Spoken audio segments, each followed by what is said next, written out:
Hello, everyone. Welcome back to the Barnum Museum YouTube channel. We are so happy you're here. If you're new to the channel, welcome. Please subscribe and become part of the family. And if you're returning, we are so glad to be bringing you another one of our Instructive Entertainment installments. We're actually bringing back an old friend to the Barnum Museum, Professor Ken Fetter, who is a teacher of archaeology at Central Connecticut State University. Right here in the Hartford region in New Britain in Connecticut. And they are a wonderful partner to the Barnum Museum. So we're so happy to have you back, Ken. I'm glad to be here, Kathy. Thank you for inviting me back. Thank you. Thank you. Now, normally we talk about our regular repertoire is talking about P.T. Barnum and the Cardiff Giants story. Sure. We won't get into it too much. What I'm going to do is we'll link that below so people can hear our program. We did that not quite a year ago, but the full episode is on our channel, so we're linked to it if anybody wants to go back. But so you all know that is where the sucker born every minute Right. emerges, right? So there's a time. It's a great story. It's a real fun story. It's a fun story. So enjoy that after you watch us right now. But during our recording of that, you and I started talking about your recent work on Sir Arthur Conan Doyle. And, you know, somebody we all know, the Sherlock Holmes stories, they're fascinating. And truly, I mean, I'm a true fan of so many 19th century literary artists of the time, and ranging, Charles Darwin, of course, breaking ground on new thinking about humanity, to Jules Verne, who then is taking science and turning it into science fiction, which is absolutely captivating. And then you have, the other famous authors of the time, Charles Dickens, even Edgar Allan Poe, who's a little bit early, but also an American. But these are authors who are, let's not forget Mary Shelley, right? If we're going to be talking about things that are captivating the imagination of 19th century, not just Americans. I mean, they're captivating the imaginations of people worldwide with these extraordinary stories that they're telling. And there's no doubt in my mind that they knew Barnum and he knew them. Barnum's born a little early. Doyle's born in 1859, I think, in the UK. Barnum's 1810. But by the time Sherlock Holmes is introduced to the world, it's towards the end of Barnum's life. But there's no way he, being so worldly, wouldn't have been engaged by. Yeah, I mean, during Barnum's life, at least the first two novels were published. Sunny and Scarlet's the first one, then The Sign of the Four is 1890. Almost certainly Barnum knew about the first one. And maybe the second one as well. I know you mentioned Edgar Allan Poe. In one of the stories, Sherlock Holmes, the character Sherlock Holmes, actually mentions the Edgar Allan Poe detective Dupin from the Purloined Letter, which is where we get hiding in plain sight, was the idea that the letter was right there that they couldn't find. And Sherlock Holmes kind of dismisses that. He says, no, that's not real detective work. So he actually mentions Edgar Allan Poe. Obviously Arthur Conan Doyle does, but it's the character of Sherlock Holmes who says that's really not detective work. And they're influencing each other. For sure. It's so compelling about this moment in literary time, how they're looking at each other. And Doyle is a scientist, and he moves. He's a physician, He's a physician, so he's a hardcore researcher. And he shifts later in his life into spiritualism, and I'll let you take it from there, which is interesting because Barnum rallies against spiritualism in the 1860s, 1870s. So this is something that's taking over society. But I'm gonna give you the floor to talk about Uncanny Landscapes, which is what we're here to talk about today. Because, let me just give you the floor and welcome everybody to hear some of this fascinating, lesser known, information about 19th century ideas about the world and the planet and how we've come to be and think about today. So, floor is yours, Ken. Listen, before we started recording, you and I were reminiscing about growing up in the greater New York area, right? And I'm much older than you, Kathy. So I was born in 1952 and grew up in Brooklyn. Then we moved out to Long Island. And I was a real TV nerd. I was always and continue to be kind of a weird person. And I loved old movies. And when you grew up in New York, you'll remember this. We had like 6 channels to choose from. So there was the 3 networks. We had Channel 2, Channel 4, Channel 7. CBS, NBC, and ABC. But we also had 3 local stations, these independent stations. WNEW was Channel 5, WOR was 9, and WPIX was 11. There also was Channel 13, which was educational TV, and nobody watched that anyway. I'm younger than you. I watched that. But the three independent stations, they had their own news programs. They had some kids programs. But other than that, they didn't have a lot of their own programming. They didn't have enough money to produce their own shows. So they filled up a lot of their broadcast day with old movies. In fact, Channel 9 and RKO Pictures, same company. So RKO could produce movies, make their money in the theater, and then turn around and show them on WOR. And there was no cost to them because they didn't have to rent the movies. They owned the movies. And then it was the advertising revenue that they were producing. So on weekends, I liked watching movies. When I was home from school, I watched movies. And it was those movies introduced me to the Marx Brothers, right? Endless rebroadcasts of Love Happy, which is towards the end of their lives. They weren't to their careers. They weren't really into it, but they were making money off of it. That was a cheap one for the TV shows to broadcast. Watch that a lot. Mae West, W.C. Fields, the great horror movies. I still will maintain that Boris Karloff as the Mummy is the best horror movie ever made. Scary, quiet, real noir.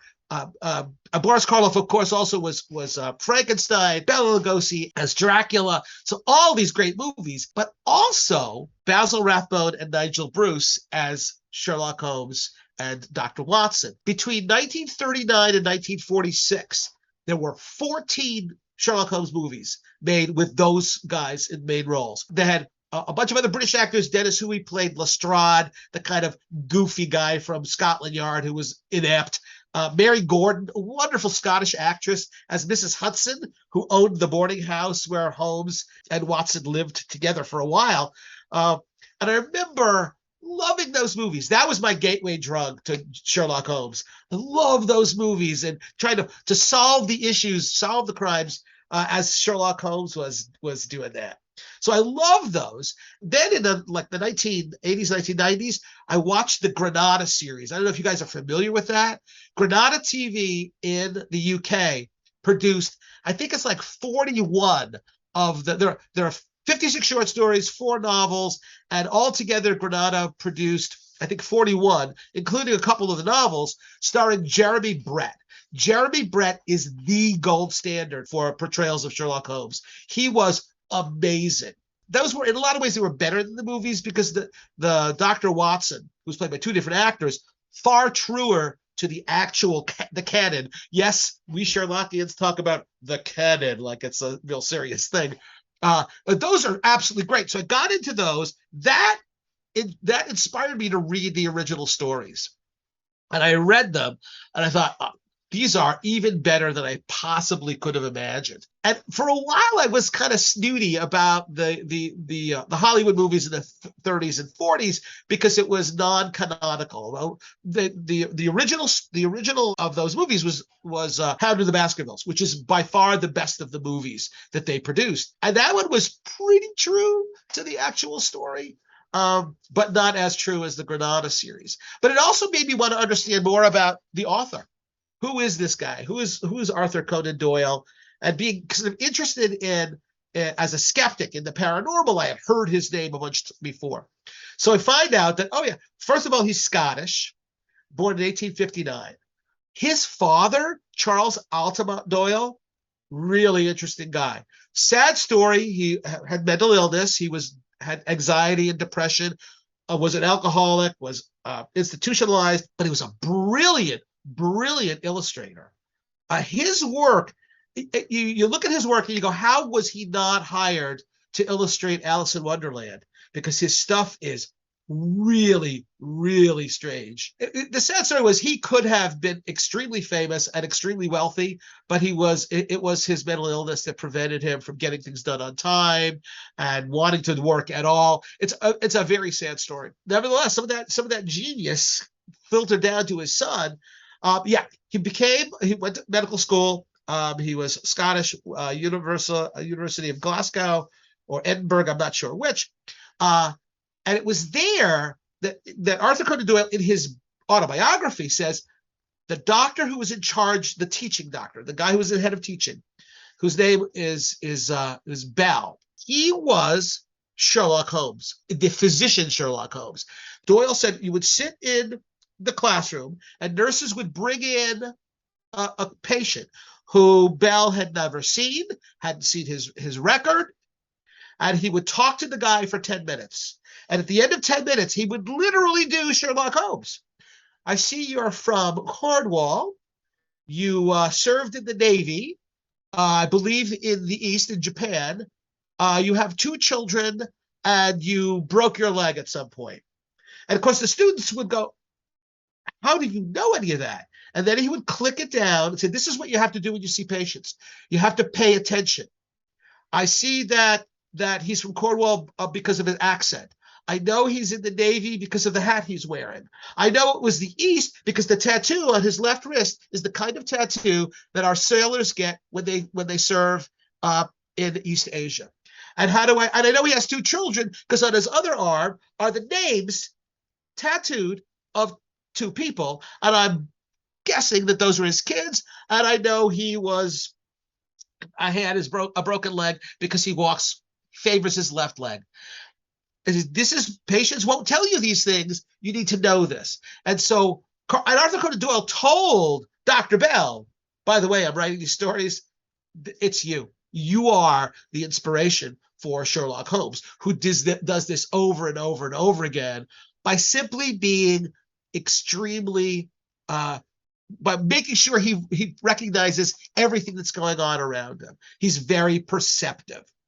So in any event, so he writes so he gets his medical degree. He opens a medical office, and we benefit from this. He apparently was not a very good doctor because he gets no patients. His specialty is ophthalmology, and he opens an office, puts his shingle out, and waits for patients, and very few come. Conan Doyle, in his autobiography, says, look, I always liked writing stories. When I was a little kid, people would say, oh, Arthur, you're always writing these stories. So I had all this time on my hand. I began writing. And he actually becomes pretty successful. This is before Sherlock Holmes, in getting stories published. So his name is out there in the publishing world. There's this interesting doctor, this Scottish guy, and he writes kind of cool stories. If you know about the Bermuda Triangle mystery, and you know one of the famous disappearances is the Mary Celeste, Arthur Conan Doyle wrote a version of that story. He changed the name to the Marie Celeste, and there's a big mystery about the boat was foundering, and there was nobody on board, and it wasn't anywhere near the Bermuda Triangle, but it becomes part of that legend. Well, he took that legend, wrote a brand new story about it, and the irony is there are people who read his fictitious version of the Mary Celeste and incorporate what happens in that made-up story into, no, this really happened in the Bermuda Triangle. They don't understand. No, he just used that as a jumping off point to write an interesting story. So anyway, he's writing these stories, and he writes his mother. Arthur Conan Doyle writes his mom and says, look, I've got this idea for a detective who's sort of based on Dr. Bell, and I'm going to call him Sherlock Holmes. And I think his mother says, that's a strange name. And so then he changes it to Sherlock. And he writes the story of called A Study in Scarlet. And it's a novel, but it's kind of in 3 parts. And you know what? A third of it takes place in Utah, because it really starts in Utah with Mormons. It's got Mormons. It's got murder. It's got Joseph Smith and Bingham. It's got all these people who are famous in the Mormon church. He incorporates into his stories, which is one reason why I think that Mormons have a real problem. Modern Mormons have a real problem with that story, because it's a little bit mean-spirited. Anyway, He writes it. He has trouble finding a publisher. And finally, a magazine that publishes a big, thick version, a thick edition around Christmas time, called Beaton's Christmas Annual. They buy the story of A Study in Scarlet for £25. That's it. No royalties, nothing else. £25, flat outright, and they publish it. And it is the origin story of Holmes and Watson. Watson is the key character. He's home from war. He's been shot, so he's wounded. He had, I think, typhoid fever, so he's barely surviving on his pension. He needs to find somebody to share lodgings with. He runs into a friend in London who says, there's this really weird guy who lives in Baker Street, and he's at the university. Nobody's exactly sure what he studies, but he's a nice enough fellow. Would you like me to introduce you to him? And he's introduced to Sherlock Holmes, who immediately says, I see you're a veteran. You served in South Asia, didn't you? And Watson turns to his friend and says, well, you told him all about me? And he says, no, I didn't. And Holmes says, well, it's quite obvious. And so immediately Watson is struck with, this is a weirdo.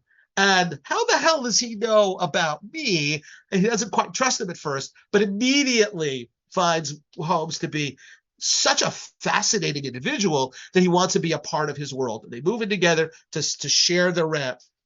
And then they go ahead and solve this fantastic crime. No spoilers here from me. It's a great story. So he writes it. That's 1887. And then he goes back to being a doctor. And again, he goes back to being really unsuccessful. And then he writes another novel. 3 years later, it's the Sign of the Four. And because now he's got a reputation, he's able to publish that. That's 1890. Very successful, makes some money off of it. He's approached by the editor of a magazine in London called The Strand, pretty new magazine. And he says, look, Arthur, your stories are great. People are clamoring for them. But the problem you have is because they only come out once every 3 years, the next flash in the pan is going to replace you in people's minds as to where to find a good detective story. And it's too long. What if you do this? What if instead of novels, you write short stories? And we'll publish them in the Strand for 2 years, 1891 to 1893. Arthur Conan Doyle every month writes a Sherlock Holmes story, 24 of them over the course of 2 years. While he's doing this, he gets sick and tired of the story. And here's the sad part about this is he was right. Arthur Conan Doyle wanted to be known as one of the great authors in English literature. But he himself described the Holmes stories as penny dreadfuls, which is just an old expression for, crappy one-offs, lowbrow entertainment. He wanted to write great historical fiction and to be considered in the pantheon of great English writers. The sad part is he was kind of right. His home in Undershaw that he built in the late 1800s and in which he wrote The Hound of the Baskervilles was, after he died, it became a hotel, and then it fell into disrepair. And a private school, wanted to buy it and essentially just gut the house and build a school building.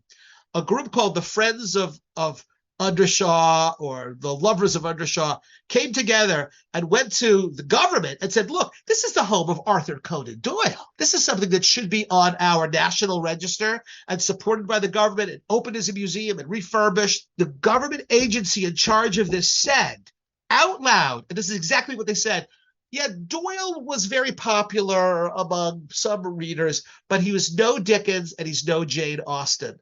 And they refused to buy the house. And it is now part of a school. And they saved some of it and some of it not, but it's not like open to the general public to see. And it's kind of tragic. But here's the deal. So Doyle was right. If all I do is write Sherlock Holmes, I'm not going to be considered highly by the intelligentsia. And he really wasn't, even during his own life. So it's kind of interesting. I mean, it's that story is almost not unique. People are not perceived as having that kind of popular culture. Right. Right. Well, I have a question. My question for you is, when Barnum Yeah. brought the opera star. Jonathan, yes. is in his mind a feeling that, well, I don't want to just be the circus guy or the museum guy. I want people to think I'm a high culture, not low culture guy. Absolutely. Absolutely. So yeah, it's the same thing. Same It thing. elevated him to impresario. And he combated that, his whole life. Certainly in this country, bringing Jenny Lind was the first introduction of high artistic performance art that was not something that Americans had available to them. Right. It was there for the elite and the educated and the wealthy, but not for everybody. And Barnum made it, her, exposure accessible to everyone, giving free concerts to people, controlling ticket prices so people could go see it. But it was the exact same thing. And even to this day, the Barnum Museum is the last surviving structure attributed to Barnum's influence. Right. And we are still in the process of finalizing National Historic Landmark designation for the Barnum Museum. Yeah, it's and we're lucky that our congressman is helping us push it forward in our state historic preservation office, but it wasn't a done deal. I'm not kidding, not to change the subject. I have been trying to make that happen for 18 years. 18, which is unfathomable, and all sorts of things with the tornado hitting the building. It lost structural integrity until we got it fixed, but we're back on and we're still waiting for the signature to finalize it. So much like Doyle, if you don't have that champion, relentlessly pushing, right. What happens to your history? What happens to the legacy? Who is the keeper? Yeah, it's so sad. That's shocking. I didn't realize that about that place. And that's why in 1893 Doyle writes his mother and says, you know what? I don't want to be the guy who wrote Sherlock Holmes. I want to be much more than that. I'm going to kill him off. And even his mother says, you're out of your mind. That's crazy. I want to know what happens next. But in 1893, he does, in a short story called The Final Problem. He invents Moriarty in that story. There is no Moriarty before that. This is 2 novels and 23 stories. Moriarty does not exist. There's no hint of Moriarty. There's no, this guy's Moriarty. Doesn't exist. So he invents him in 1893. And Holmes even says to Watson, have I ever told you about this guy? And Watson says, no. Why am I only hearing this now? Well, Watson was only hearing it now, as were all the readers. And Moriarty and Holmes fall to their deaths at Reichenbach Falls in Switzerland. And that's it. We're done. There's no more Sherlock Holmes. And now Doyle feels he's free to write serious literature. And he tries. But you know what? People want Sherlock Holmes. And people had to mourn Sherlock Holmes. There are all kinds of stories about how people stormed the Strand saying, "What do you mean he's dead?" And Doyle was getting letters addressed to Sherlock Holmes, right, saying, "Please, you must be in hiding. Tell me something. Tell me something I want to hear." But no, he actually walked away from it. Now, but here's the deal. His wife had tuberculosis. And so he would take her to the doctor, and the doctors would say, oh, you're a rich author. Build her a home on the shore. Build her a home. Move to Switzerland. Go live there for a while. And so he's building houses, and the money's not really coming in. And so that's a problem. One of the things that happens is copyright laws were not as strict as they are today. And so there were people writing plays based on the Holmes characters. They were putting on these plays, but they're so ephemeral. It's not like you can find the books and take them away. It's a play. When Doyle finds out about this, the best thing he can do is fight people at their own game. He writes a play. He says, I don't want to write about Sherlock Holmes anymore, but I'm going to write this play based on all the stuff I've already written. And Abe Froman, who's very well-known Broadway impresario, owned Broadway, finds out about this, visits Doyle in England, and says, look, I want to read this. I want to produce your Sherlock Holmes play. He reads it and says, okay, I'll get back to you. Goes back to New York and tells everybody, oh, my God, it was terrible. Not that the story was bad. It's not a play. He doesn't know how to write a play. It will die. He contacts, he sends a telegram to Doyle. Says, may I bring in somebody to help who's really good at playwriting? Doyle said, I'm done with this. You do whatever you want. That's when Abe Froman contacts William Gillette. William Gillette is a Connecticut guy, very famous actor, director, playwright. Gillette travels to England, and the story goes, Doyle meets him at the train station. Gillette is dressed as Sherlock Holmes with the long coat, with the deerstalker cap. He's got a pipe, just like the Sidney Paget art that was in all the books and all the short stories. He meets Doyle, whips out a magnifying glass, looks him over and says, I see you are an author. And apparently Doyle was charmed by that. Gillette is the guy. Gillette says, yes, I'm very happy with him working on the play. Gillette comes back to America with the only copy of the play, brings it to San Francisco where he's performing. A fire breaks out in the hotel. The play is entirely consumed. Oh, I didn't know that. Yep. Gillette they tell Arthur Conan Doyle, Gillette says, I have a photographic memory. I know everything that was in there. Don't worry about a thing. And Doyle's going, I don't care.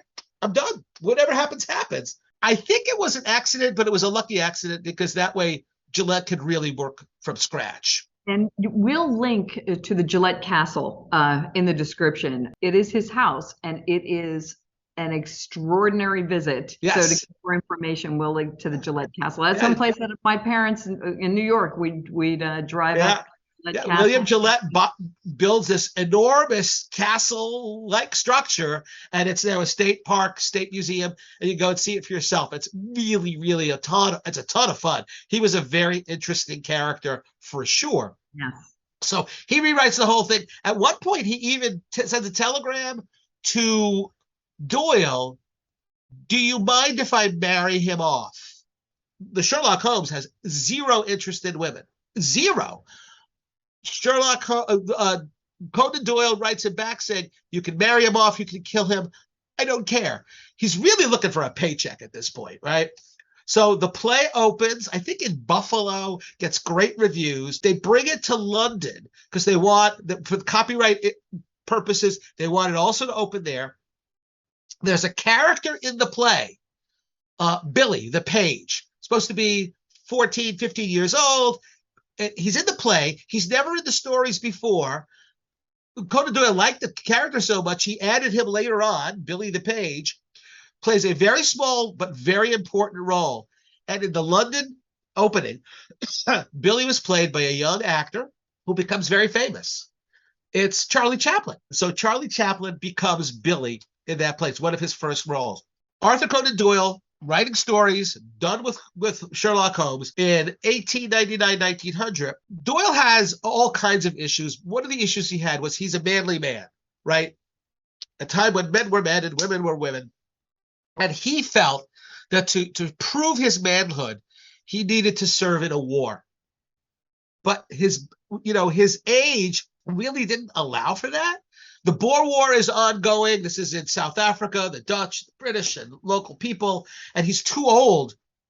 He's already like in his 40s. Finally, because of his connections, he's able to get a voluntary position as a physician and goes to South Africa. He, by the way, is Sir Arthur Conan Doyle because he writes a booklet defending the honor of the British troops who served there, who they were being accused by the Dutch of war crimes. And he says, absolutely not. They were not guilty of anything. That's the basis of his knighthood. King Edward gives him his knighthood on the basis of that.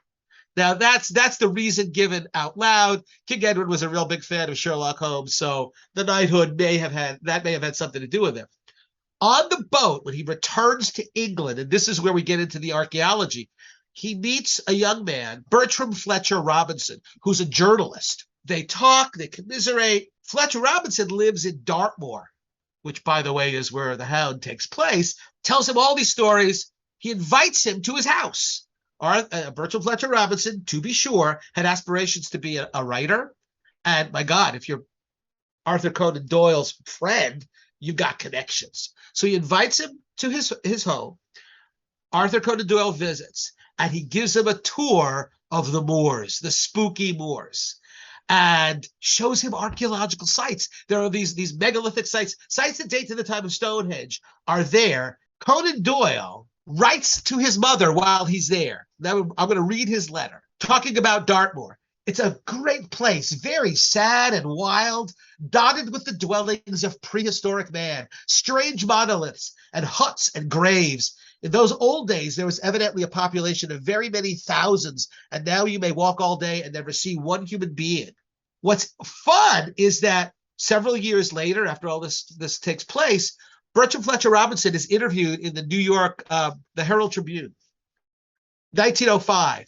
Talking about his contact with Arthur Conan Doyle, he listened eagerly to my stories of ghost hounds, of the headless riders, and of the devils that lurk in the hollows, legends upon which I have been reared, for my home lay on the borders of the moor. So Fletcher Robinson, by the way, I love this part of the story. The guy who took them around on his wagon, his wagon drawn by a horse, is one of Fletcher Robinson's employees. His last name is Baskerville. And Conan Doyle loved that name. So he writes his mother, says, listen, this Fletcher Robinson guy, what a good guy. Telling me all these spooky stories about archaeology. And there's a story of this Richard Cabell, who's ostensibly 200 years earlier was a terrible person, murdered his wife, that his wife's dog attacks him and tears his throat out. And to this day on the moors, you can hear the hound baying in the distance. And so that's part of this genre of stories of the black dog in England. So Doyle loves the story, tells his mother, I'm working on this story with Fletcher Robinson. This is a hoot. It's going to be a real creeper, he says. He even tells the guy at the Strand, I got this great story. And he gives him a price. This is what it's going to cost per word. I don't know. Nobody knows exactly what happened next. But he then writes the guy at the Strand saying, that story I was writing with Fletcher Robinson, he's out of the picture. I don't need to invent a new hero to solve this. I already have Sherlock Holmes. It's going to be a Sherlock Holmes story. And by the way, the price has now doubled. He doubled the price of the story because it was now going to be Sherlock Holmes. Well, my God, you got Sherlock Holmes, you got a serialized novel, a spooky story, archaeology. We're totally in. There are rumors about what happened between Fletcher Robinson and Conan Doyle, but when The Hound of the Baskervilles is first, and it's serialized in the Strand, and then it's published as a novel, on the very first page at the bottom, it says, I owe the inspiration of this story to my friend Bertram Fletcher Robinson. And Fletcher Robinson, we also know that there's a check. You can follow the receipts. Arthur Conan Doyle wrote Fletcher Robinson a check for £500 at around the same time. So I think he was recognizing that this was going to make him a ton of money. He should actually share some of that wealth. And so he paid him off. And Fletcher Robinson would talk to people about he was the assistant plot producer of The Hound of the Baskervilles. Now, the thing, though, Hound takes place. Remember, Arthur Conan Doyle has Sherlock Holmes dying in 1891. This takes place in 1899. So he's not brought back Sherlock Holmes from the dead yet. He will. But right now, it's a story that happened. It happened in the past. It happened before Holmes dies. Fletcher Robinson writes as a journalist, writes a story about the archaeological sites of Dartmoor. And this tells you everything you need to know about how Doyle viewed the kind of spiritualist, paranormal elements in the archaeology.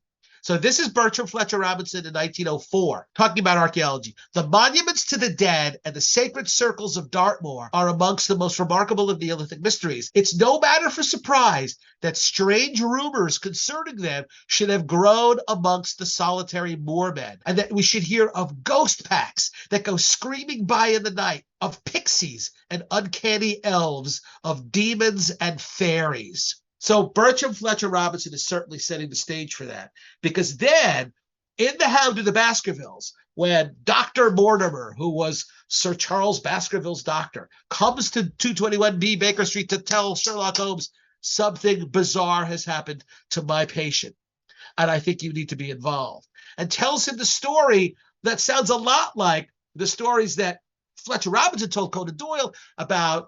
In the past, there was this horrible guy, Hugo Baskerville, kidnapped a young woman, kept her captive in his manor house.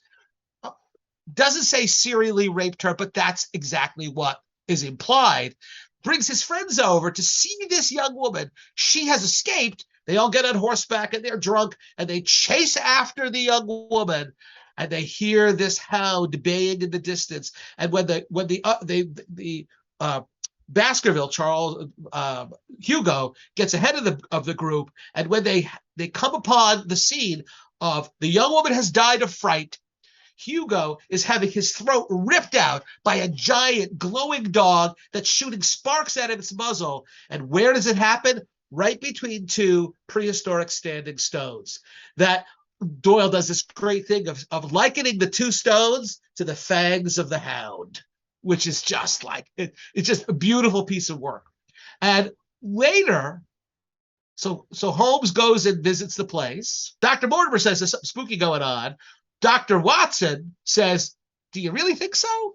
And he says, of course, if Dr. Watson's surmise should be correct, and we're dealing with forces outside the ordinary laws of nature, there is an end of our investigation. But we are bound to exhaust all other hypotheses before falling back upon this one. So Holmes is thinking something else is going on. It's not paranormal. There's not a demon dog from hell. Something else is happening. But he then sends Watson to investigate, and Watson is talking about all the spooky stuff that's going on, the hound and at night. The story just absolutely takes off. I would guess, I'm almost certain, that if most people know, oh yeah, Sherlock Holmes, then a subset of them know, oh yeah, Arthur Conan Doyle wrote it. But if you were to ask them, what's a title, what's a name of one of the stories, the only one they're going to come up with is The Hound of the Baskervilles. There are so many movies, it's almost the cliche. That's the Sherlock Holmes story. And by the way, Moriarty is nowhere in that story because he doesn't exist. He doesn't exist. I had read that he was a classmate at one point in his early life, that there was a young boy named Moriarty. So whatever that influence was, he existed in his life, just like Baskerville. I mean, it's what authors do. They that's a cool name. I'm going to use that name, right? But that's really interesting. What is So I love old movies, but I'm not a chronicle, list of movies. So what is probably the best remake? I mean, it's such a modern. We love the macabre today. We just do. Oh yeah. So this is not old, for a contemporary society to think about this story in a modern context. So what movie do you have one that's best? Absolutely. So the 1939 Hound of the Baskervilles, the first one, that's with Basil Rathbone and Nigel Bruce. It's a very good movie. I recommend it to people. It changes things. And there's a fundamental thing that it changes that I wonder if they did it because they thought that the censors wouldn't allow it. There's one of the weirdnesses in the Hound of the Baskervilles is that Stapleton, who is the bad guy, presents this woman, Beryl, as his sister. She's actually his wife. Oh, okay. But the deal is, he wants people to think she's his sister because he's a very handsome man and he wants to be able to exploit women. And in fact, he does. And in one case, there's a woman who actually believes he's in love with her and he's going to marry her and he's going to get money because she's previously married to an artist who has skipped out, but she needs a divorce and she doesn't have the money for the divorce. And she's hoping he'll take care of all of that. And that won't work if he's married. So he tells people, oh no, I'm not married. This is my sister. And she goes along with it. So she's not without guilt as well. So there's that issue. However, in that movie, there's also a really cool thing that they add. They have a seance. They have a Yeah. woman who's a psychic, and she does has a seance in order to talk to Sir Charles, the dead Sir Charles, and that's not in the book. That's not canonical. If you want something that's really true to the Hound of the Baskervilles, go on YouTube. Look up Jeremy Brett, Brett, Hound of the Baskervilles, and that is absolutely marvelous. It's the best because it's absolutely true to the story. Now, here's the thing about Brett. Brett had no idea. He was very surprised when he would go on press junkets where they were trying to obviously get people interested in watching the show. He was surprised at the number of children who were huge fans of Sherlock Holmes. Children meaning young teenagers. And Brett was always thinking about this stuff. Said, I'm sort of concerned by the fact that there are a lot of drug references. If you know the Sherlock Holmes stories, Sherlock Holmes was an abuser of cocaine. Yeah. The 7% solution. He was injecting this into his veins. Watson is always angered by this, and you're ruining yourself. But it was a thing. Brett was concerned that kids would see this and think that, well, if Sherlock Holmes says it's okay, it's okay. They actually approached Arthur Conan Doyle's at his last living child, a woman. They sat down with her and said, look, we have the approval of the estate to put these things on. We want to change something. We want Sherlock Holmes to abandon drug use. Mm-hmm. So kids see that. And she said it was okay. And in one of the episodes, they have Sherlock Holmes who's had like a manic episode, in part because of his drug use. He's walking on a beach. He digs a hole in the sand, and he places his works, his needle and his vial of cocaine. He puts it in the sand, and he covers it up, and he walks away. Mm-hmm. And it's never spoken of again.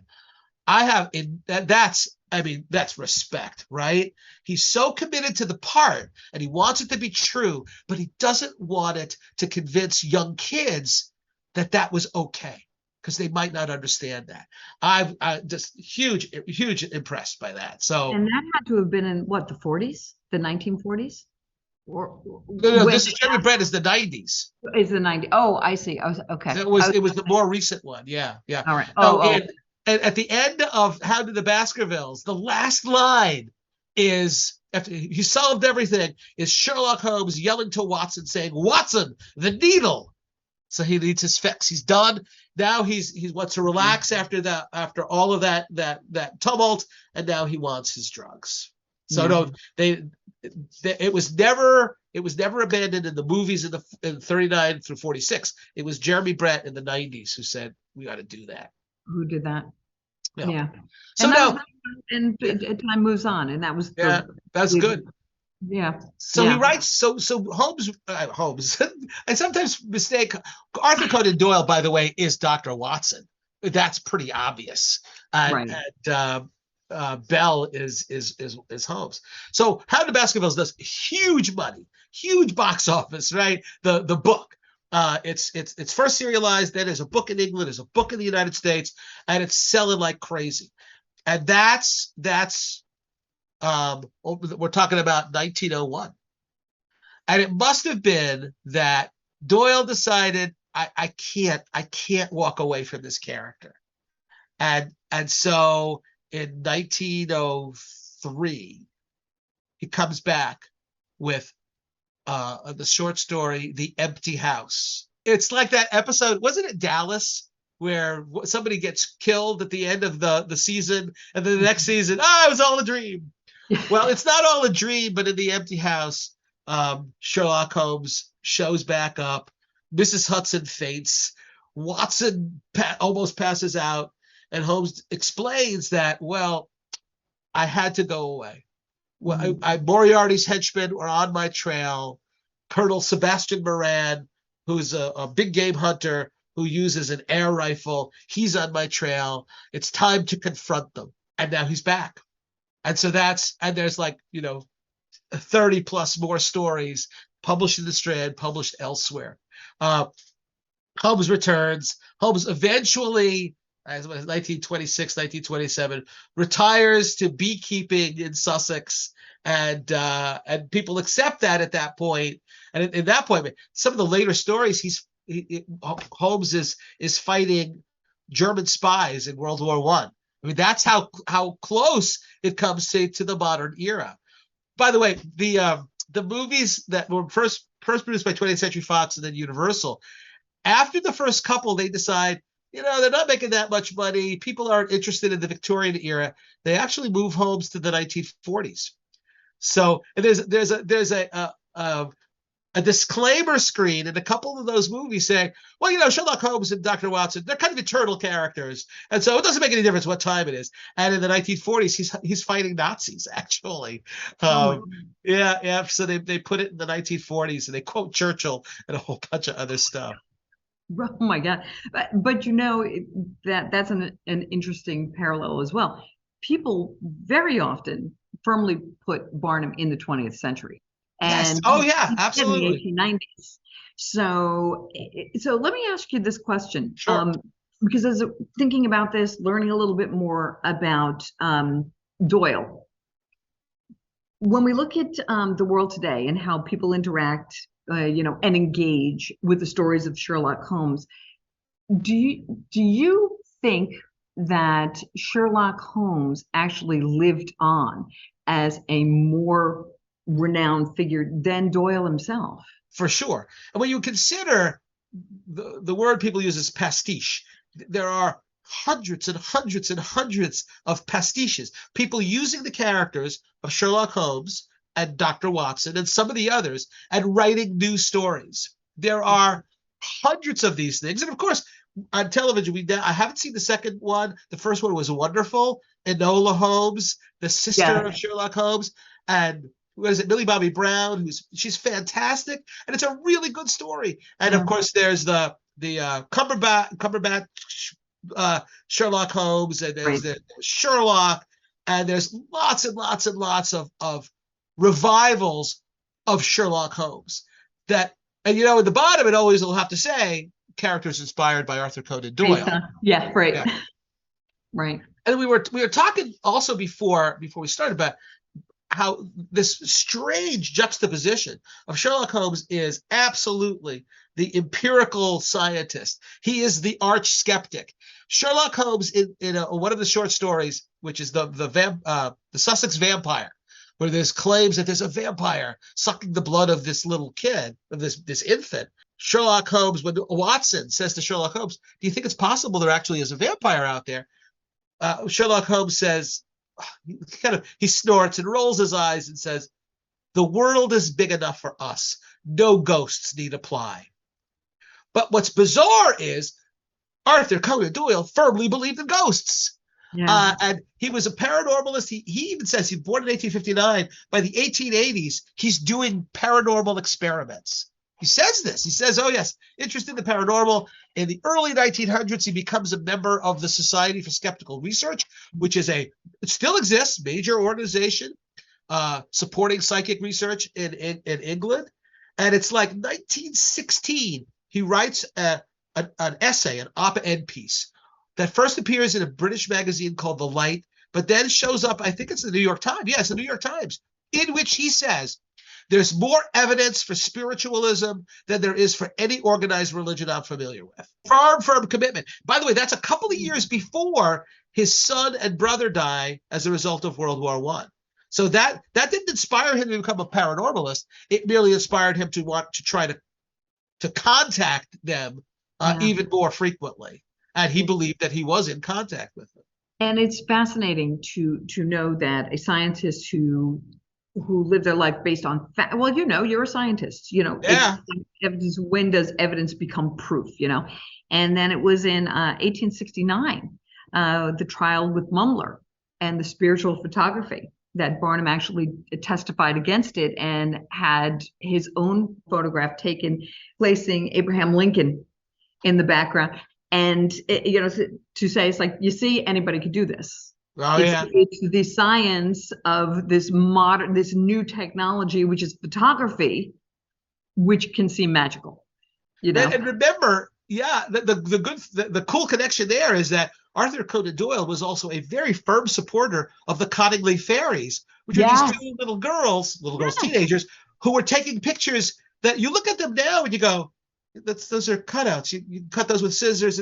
But he believed they were actual fairies in his garden. I don't know if this characterizes Barnum as well, but Doyle had really smart guy, great writer. But I think he believed without much evidence that his intelligence as a physician or as an author could be applied to everything else. Mm-hmm. And he had a general opinion. His general opinion was he couldn't be fooled by children, that he couldn't be fooled by a mere magician like Houdini, and they knew each other. Yes, yes. And he believed if he couldn't solve it with some prosaic explanation, then there was no prosaic explanation. When Houdini dies, right, Arthur Conan Doyle writes his long-form obituary for the Strand. And you know how he starts? He says, Harry Houdini, a friend of mine, one of the best magicians who ever lived, but also he was one of the most powerful paranormalists who ever lived. He actually believed, and Houdini fed on this. You know, Houdini has this magic trick where he's put in magicians have done this forever, ever since, puts himself in a box. He's in a straitjacket. He's chained up in the box, and there's some horrible thing is going to happen if he doesn't get out of the box. Maybe it's put in water, whatever. And then Houdini, they finally say, "Oh no, it's too late! It's too late!" And in the act, they open the box thinking they're going to find his dead body, but there's nothing there. And Houdini walks out from behind stage. Right. And Houdini told people, "I have no idea how I do that. The night before the trick, I just pray that I'll survive. And when I'm put in the box, I don't know how I'm going to get out. I just close my eyes and pray. And the next thing I know, I'm out of the box." Doyle says he had the power to dematerialize. He could literally, physically discorporate here and show up backstage. Now, Houdini probably was laughing his butt off about that. Yeah. So, oh my God, they're so gullible. Yeah. But that was part of his problem. I'm too smart to be fooled. So therefore, it must be some paranormal explanation. I think that there was a falling out that I remember reading that Houdini was trying to say, no, it's magic. Here's the trick. And Doyle was just like, nope, can't be. It's got to be, The amazing Randy, who is much more recent time, right? Died just a couple of years ago. Great magician. He had the same issues where he would say to people who said, no, that's psychic. He goes, no. I'm going to show you exactly how it's done. And they go, no, you're hiding the psychic thing and trying to, you're trying to confuse us, right? You're trying to confuse us, but no. You have psychic power. You just don't want us to know it. And at that point, what do? You just kind of shrug your shoulders. Exactly. It's going to land where it lands. Now, and don't want to forget, we want to go back to Bertram Fletcher Robinson for a second. So he's a journalist. And at one point in his career, he had the opportunity to study an artifact at the British Museum called the Unlucky Mummy. It's not really a mummy. It was a mummy board. Now, I don't know if anybody listening to this knows Helena Blavatsky, who was like the head of the Theosophy movement. Very, very strange person. She saw the mummy board and told people, keep away from it. It's demonically possessed. And it became known as the Unlucky Mummy. And there were all these stories about anybody who comes in contact with it, something horrible happens. Well, Bertram Fletcher Robinson didn't necessarily believe that, but he wanted to study it. So he studies it like in 1904. Writes the article, everything's cool. He dies of typhoid fever in 1907, and he's only in his 30s. Now, that's young, but typhoid was a deadly disease, and they had no way of dealing with it, so he died. Nobody says a word about it. 1923 is the year that King Tut's tomb is discovered, right? So Tut's tomb is discovered in 23. Lord Carnarvon, the British nobleman who had funded the expedition, who had entered the tomb, within a couple of months, he dies. Gets deadly sick and he dies. And now the rumor starts spreading that it was the mummy's curse that killed him. Arthur Conan Doyle was one of the primary spreaders of the notion of that curse. This is in the New York Times. Arthur Conan Doyle is doing a tour, a press junket in the United States when this all happens. So that when they find out Carnarvon dies, the reporters all say to him, well, what do you think happened? And Conan Doyle says, we all know that all the powers of the ancient Egyptians were used to guard their mummies, and they must have had great powers. Of course, I don't say that some Egyptian spirit did kill Carnarvon, but I think it's possible. There are many malevolent spirits. And so now, in the New York Times, Arthur Conan Doyle says spirits killed Lord Carnarvon. But he doesn't stop there.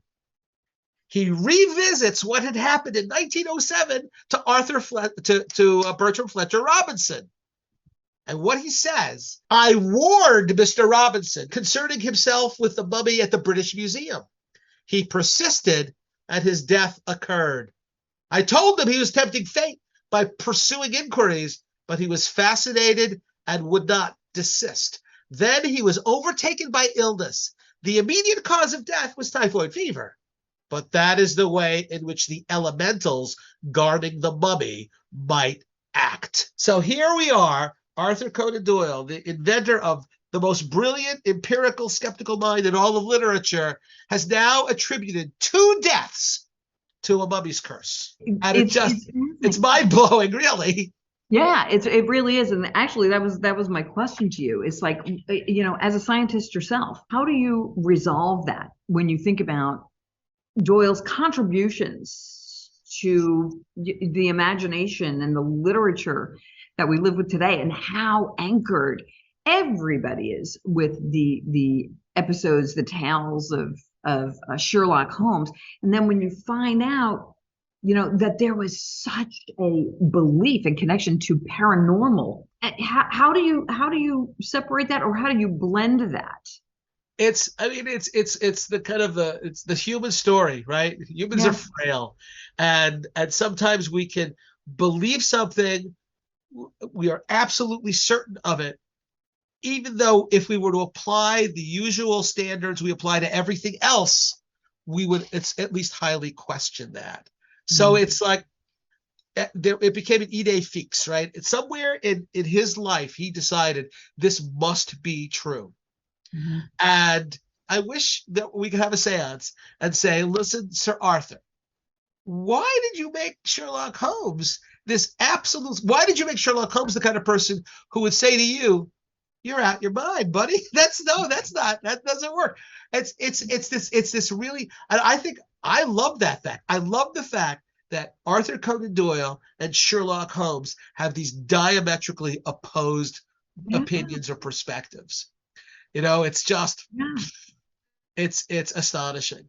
I don't know how you merge it. And it's also what is it called? The Dunning-Kruger effect. That is, most everybody is not quite as smart as they think they are. And that you can be fooled. You can be fooled if you're not trained in that particular line. Arthur Conan Doyle was not trained in Egyptology. He was not trained in psychology and the study of the human mind. No. He just thought he was smarter than all these other people saying, we don't think that's actually true. This story will resurface next year because it's the 100th anniversary of the discovering of King Tut. Yes. Oh, yeah. Right? So we are working with our friends at the Cairo Museum, and we'll also link a couple of interviews that we have with Egyptologist Shahar down in the description box. Shahar is an expert on who actually is an expert on Egyptian history and social culture, particularly women. So that would be an interesting link that people get ready. Absolutely. Yeah, that'd be very, very cool. Really cool. Yeah. So Doyle's name will certainly be coming up again. Yeah, yes. Buckle up, Ken. He really was. There were other people involved in this, but Arthur Conan Doyle was very highly respected because, the guy's a doctor. The guy has invented Sherlock Holmes. He must know what he's talking about. Yeah. I wonder if Doyle would be amused by the following.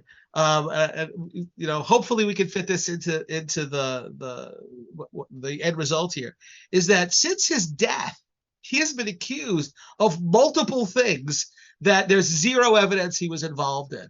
So just like Barnum. So for example, Arthur Conan Doyle has been accused of being the perpetrator of the Piltdown Man hoax. The Piltdown, which was actually turns out to be the cranium of a modern human being, the mandible, the jaw of an orangutan that was doctored to make it look like it was part of the same creature, and that this was in fact the oldest human being. And all those Neanderthals and Cro-Magnon, no, they're not human ancestors. This guy is. Now, Arthur Conan Doyle kind of lived in the general area where Piltdown was discovered, and Arthur Conan Doyle was kind of angry at scientists who questioned his intelligence because of his embrace of the paranormal. That's it. Yeah. So based on that, people said, nope, he did that. He's responsible for that. You know how Bertram Fletcher Robinson dies of typhoid fever? Fairly recently, there was a guy in England who wanted to exhume the body of Bertram Fletcher Robinson because he was convinced we would find not typhoid, but poison in the body because Arthur Conan Doyle murdered him because he was afraid that Bertram Fletcher Robinson would accuse him of plagiarism in the case of The Hound of the Baskervilles, which makes no flipping sense. The Fletcher Robinson dies in 1907. Hound is published in 1901. What is he waiting for 6 years for? Yeah. Why is he telling people I was the assistant plot producer, which Doyle freely admits, and he paid him money for that?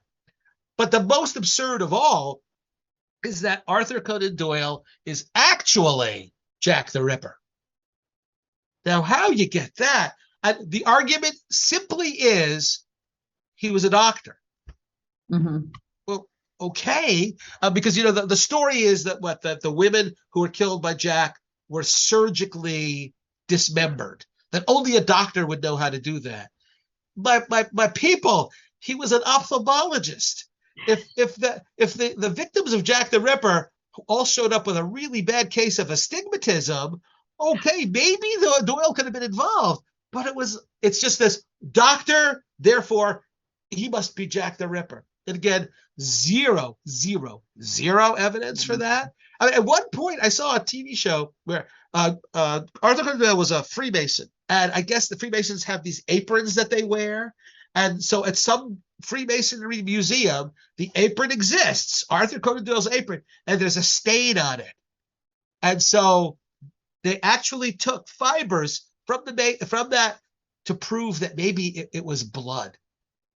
Now, how you then would prove it was the blood of women who he was murdering, I don't know. And it wasn't blood at all. Oh, well, big surprise there. Right. I wonder if Conan Doyle would be amused by all of this attention he gets, all of these criticisms, but whatever. Yeah, which would he like and which would he be horrified at? I don't know. Yeah. I think he might giggle about the Piltdown, but that's a story for another day. Yeah. Those kind of stories. So, and those kind of stories that kind of lead us to where we are today. And you, I know, have been on a number of Ancient Aliens programs. And Ancient Aliens related. I've never been on the show itself. They contacted me at one point, and I said, no, thank you. But like National Geographic has done a couple of shows about Ancient Aliens, and yeah, I've been on those, and the premise is the same. It's like grasping is what we can't understand, therefore we put it into a box that makes sense, right? To us in the moment. So for you, where do you go from here? I mean, this is a great story. The fact and the fiction of this story. Are you going to take this to another level? One of the things we certainly can do is we can link here to the magazine article I wrote for Sherlock Holmes magazine in England. So I've published a lot of stuff, a lot of books and all. That may be one of my proudest things where I wrote this, and again, based on what we were talking about today, it's a real synopsis of what I've droned on about. And I just thought, I wonder if they'd be interested in this. And they snapped it up immediately. So I'm super proud about that. And well, let's put it this way, Kathy. I don't want to, no spoiler alert. This is a spoiler alert, I guess. I am, in fact, working on my own Sherlock Holmes pastiche, and it involves archaeology, and I'm pretty proud of it, but it's the kind of thing where I'm terrified that if I show it to a real Sherlockian, they'd go, that's wrong, and that's wrong.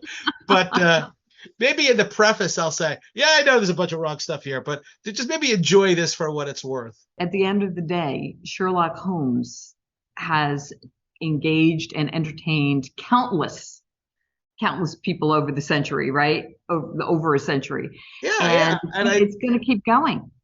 You know, that's whether why it's Robert Downey Jr. and Jude Law playing them, or who's next. Oh yeah, the movies. And that's the bottom line here is that, yeah, Charles Dickens and Jane Austen, spectacular writers. Jane Austen. But you know, I think perhaps if you were to just count the number of reads, how many people have read Sherlock Holmes, how many people, you know, there are a few characters in Dickens who, if you mention the name, you know, Oliver Twist, oh yeah, I know that guy. But Sherlock Holmes, Dr. Watson, I mean, I can't imagine there are a lot of people, the number of translations, that there are a lot of literate people who would not immediately know who we're talking about. And yes, there's an argument for another day about how it's very Victorian, and there's racism and anti-Semitism and sexism, which I know that Barnum gets accused of all kinds of stuff too. And when you look into, and yes, it's all true. Okay, let's admit it, but it's so much more nuanced than that. These Arthur Conan Doyle is so much more complicated than that, and it's like, oh, you know. Yeah. And it's a reflection of a moment in time, you know. It's like it's a broader conversation, but it's a conversation we lean into today. Yeah. Arthur Conan Doyle absolutely was a man of his time. Yeah. And was he a sexist? Yeah, sure he was. But first short story, Scandal in Bohemia, a woman outsmarts Sherlock Holmes. Absolutely she does. And the Yellow Face, Yellow Face is one of my, the Adventure of the Yellow Face, a Sherlock Holmes story. People never talk about it, but it is an incredibly sensitive, progressive treatment of race. And that's Arthur Conan Doyle, who also says some pretty terrible things about Black people in the stories. It's never Sherlock Holmes saying it, though. Well, in one case it is. But and so yes, I'm not going to apologize for. I'm not going to try to paper that over. But it's a lot more complicated than that. And he's an incredible person. You don't have to agree with everything he says, but he had many sides. And I'm sure same is true of Barnum. Oh, absolutely. Very complicated figure. So with that, I'm gonna wrap us up. Yeah. And I want to thank you so much. This has been really, really interesting, and as the Barnum Museum moves on with its interpretive master plan, and we think about all of the extraordinary historic characters to us who really influenced each other to create a moment in time through literature, through music, through entertainment, the whole entertainment industry. And what we see through the 19th century is this surge of a burgeoning middle class who are consumers for this kind of extraordinary, macabre, mysterious, Oh, absolutely. Be engaged. So I want to thank you so much for doing so much research on Sherlock Holmes and Doyle.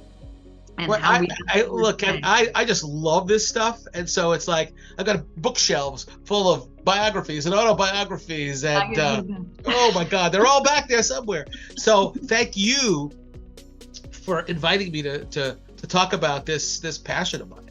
Absolutely, and I hope everybody enjoys it, and go look at the Granada series on YouTube, and go look at also on YouTube. You can find the original movies with Basil Rathbone. They are a lot of fun.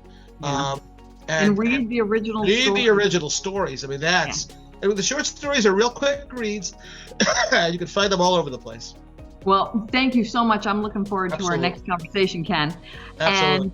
And with that, thank you, everybody. Right now, it's late 2022, approaching the holidays, so wishing everybody a great holiday. And here's to a fantastic 2023 coming up. And get ready, buckle up for King Tut. Bye-bye. Thank you so much.